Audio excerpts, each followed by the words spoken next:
Mesdames, Mesdemoiselles et Messieurs, bonjour et bienvenue sur Contact Pro Live. Très heureux encore une fois de plus d'être devant vous pour une émission, mais la première émission Contact Pro Live de cette année 2023. Je vous souhaite toutes les bonnes choses du monde.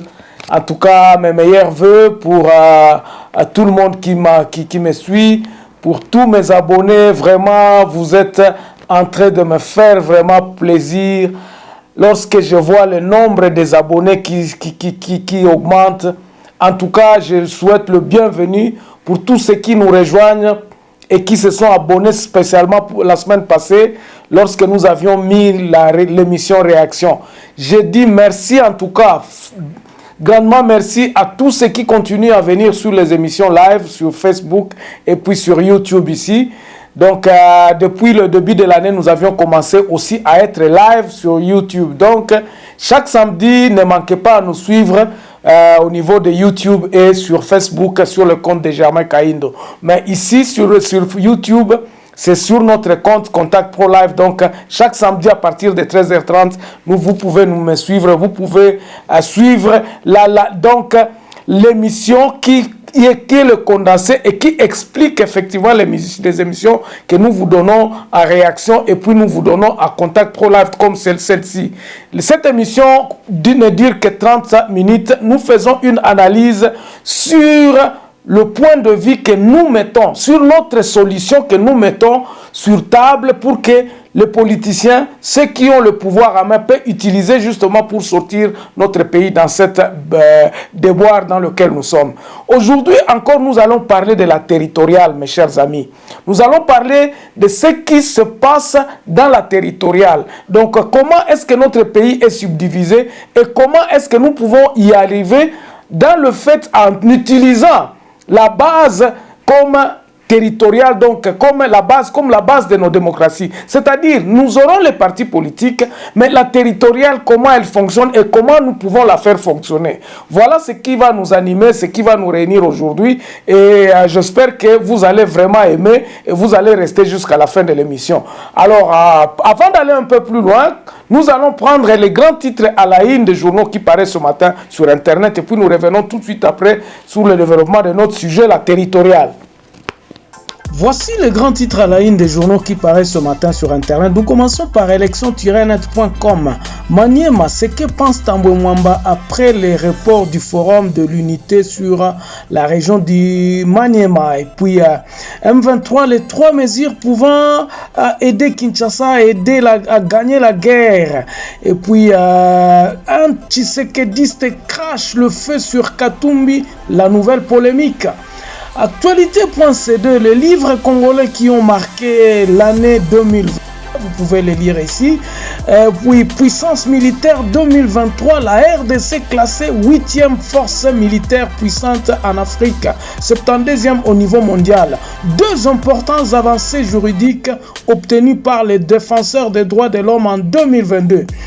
Congo profond, enfin, l'Assemblée nationale, enfin Mbosso répond aux attaques de Mouchobekwa. Goma, des journalistes et activistes brûlés dans une manifestation devant le gouverneur du Nord Kivu. Ituri, rapport d'experts de l'ONU, la FEC demande tout soutien aux miliciens Codeco. 7 sur 7, Didier Boudimbo à Lubumbashi, il ne faut pas voter pour une chauve-souris dont personne ne maîtrise ni la mère ni moins le père. Et puis présidentielle 2023, Adolphe Mouzito pose une condition avant de conclure une alliance avec un autre candidat. Et Kinshasa débute l'opération des évacuations de marchés pirates le long du boulevard Lumumba. On termine par Radio Okapi. Le Rwanda n'accueillera plus les réfugiés de la République démocratique du Congo selon Paul Kagame. Les escadrons de la police installés pour pacifier le Grand Bandundu. Merci, on se revoit prochainement dans un nouveau numéro. Portez-vous bien. Voilà, mesdames et messieurs, merci beaucoup. En tout cas, l'actualité est abondante aujourd'hui au courant de la semaine donc, que nous sommes en train de partir. Donc, à l'est de la République démocratique du Congo, rappelez-vous que presque le territoire de Rutshuru est maintenant occupé. Et donc, il échappe au contrôle de la République démocratique du Congo. Nous ne savons pas exactement qu'est-ce que nous pouvons appeler cette partie-là. Est-ce que c'est un autre pays? Qu'est-ce qui se passe? Parce que ceux qui l'occupent aujourd'hui, le gouvernement congolais ne veulent pas entendre de ces gens-là. Mais donc, ils l'occupent par force. Donc, on est en train de nous arracher une partie de notre territoire. Et c'est un problème. Alors, à Kinshasa, vous voyez comment ça bouge sur les histoires des élections. Les enrôlements continuent. Et hier, dans l'émission Réaction, je vous ai dit que non, il fallait pas, quand même, pour que ce processus soit crédible et que les parties prenantes puissent se rassurer de ce qui se passe, il fallait quand même qu'il y ait une certaine accountabilité, c'est-à-dire que la CENI devrait de jour au jour donner des chiffres. On nous apprend justement qu'il y a à peu près 1 million de cartes qui ont déjà été distribuées, chose que nous encourageons. Donc, s'il y a déjà 1 million de cartes, donc quand nous calculons à ce rythme-là, il va nous falloir, sur toute l'étendue du pays, donc à peu près une affaire de 39, comment dirais-je, 6 mois, pour que nous puissions atteindre les 40 millions que la CENI est en train d'attendre. Bon, ok, peut-être ça va aller pour que les gens puissent venir s'enrôler et que nous puissions avoir ces nombres-là et que ces élections-là puissent être organisées dans une attitude sereine, tout ça, et compréhensible, et que le peuple puisse s'exprimer. Alors, pour entrer dans le vif de notre sujet, Bandeko, naebsaka toujours bino awa. Et je vous le dis toujours que notre pays, ce n'est pas un pays banane ou quoi que ce soit à tout à refaire à zéro. Si vous faites un petit recherche sur la République démocratique du Congo, vous allez voir un pays déjà bien subdivisé. Il ne suffit tout simplement que faire fonctionner ces institutions-là qui existent déjà. Quand nous prenons le peuple, quand nous parlons du peuple congolais, c'est-à-dire l'article 10 de notre constitution d'aujourd'hui, c'est tout homme, toute personne appartenant à un tribu qui avait cette terre, un ethnie ou un tribu, qui appartenait à qui avait cette terre dans l'espace qu'on a appelé la République démocratique du Congo. Et quels sont ce peuple-là? Nous sommes subdivisés à peu près en 450 tribus sur toute l'étendue du pays. Et tous ces tribus-là sont répertoriés. Et tous ces tribus-là ont leur espace. Ils ont des chefs coutumiers, c'est par là que nous allons commencer. Ils ont des chefs coutumiers, ils ont des chefs de secteur, ils ont des chefs de groupement. Il y a des chefs de clans d'abord, il y a des chefs de groupement. Et là, l'État commence, nous avons les villages, nous avons les chefferies. Et ensuite, nous avons les territoires. Et dans chaque territoire, il y a une certaine nombre de tribus qui cohabitent ensemble dans ce territoire-là, qui ont leur terre. Tu que place où Nazali, bayakane mutu babanda côté kuna au côté kuna za bateke banande babandi awati kanyabayonga ti baketi na buta to baketi na bunia tous ces gens-là se connaissent et vous allez trouver que non, le pays administrativement a été déjà bien préparé pour que les gens puissent d'une façon administrative faire fonctionner le pays. Et c'est là où nous disons qu'il fallait commencer. Donner justement le pouvoir à ceux qui à leur pouvoir. Remettons le pouvoir, parce que quand quelqu'un m'a posé la question, comment on va leur donner le pouvoir qu'ils ont déjà? Ils n'ont pas le pouvoir administratif. Le peuple congolais n'exerce plus, je peux dire, n'exerce plus au niveau de la base les fonctions administratives. C'est ça qui tue notre pays. Quand nous disons qu'il n'y a pas d'autorité de l'État sur l'étendue du pays, c'est-à-dire que la base ne fonctionne pas. Vous pouvez commettre quelque chose de ce côté-là, d'un côté, de l'autre côté, on ne saura pas.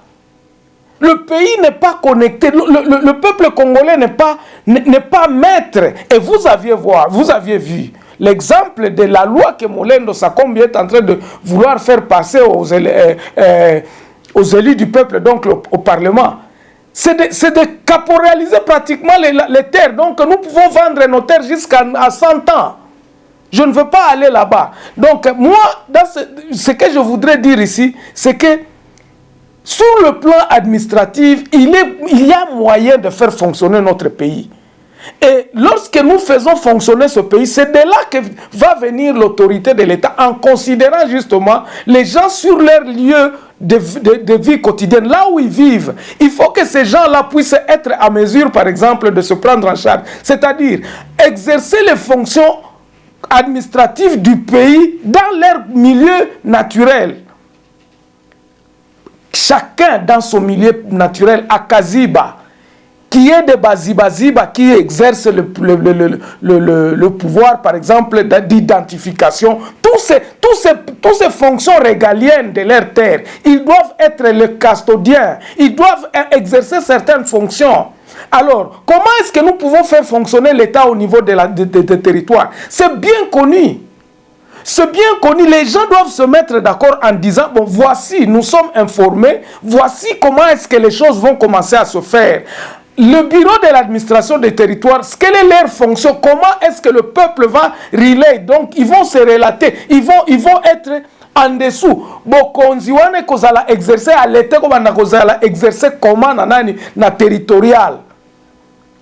C'est ça la question, parce que beaucoup de gens sont en train de se poser. Mais Germain, tu dis que non, l'autorité de l'État n'est pas là. Oh non, kuna ezalaka 3 militaires. Ce n'est pas les militaires simplement. Et ça va soldat ou bien ça police, il faut la partout. L'État doit exercer ses fonctions régaliennes sur toute l'étendue du pays. Et ça ne peut que se faire exercer par les enfants de ce terroir-là, pour qu'ils se sentent effectivement que non, ils sont en train d'exercer, ils sont en train de travailler pour leur terroir. On ne peut pas arracher les terres à leurs propriétaires. Sinon, ce sera l'État qui commencera à vendre les terrains et tout ça. Quand vous regardez notre loi, c'est pour cela que nous disons, il est grand temps que nous puissions aller vers le changement, à discuter de cette constitution qui nous gère.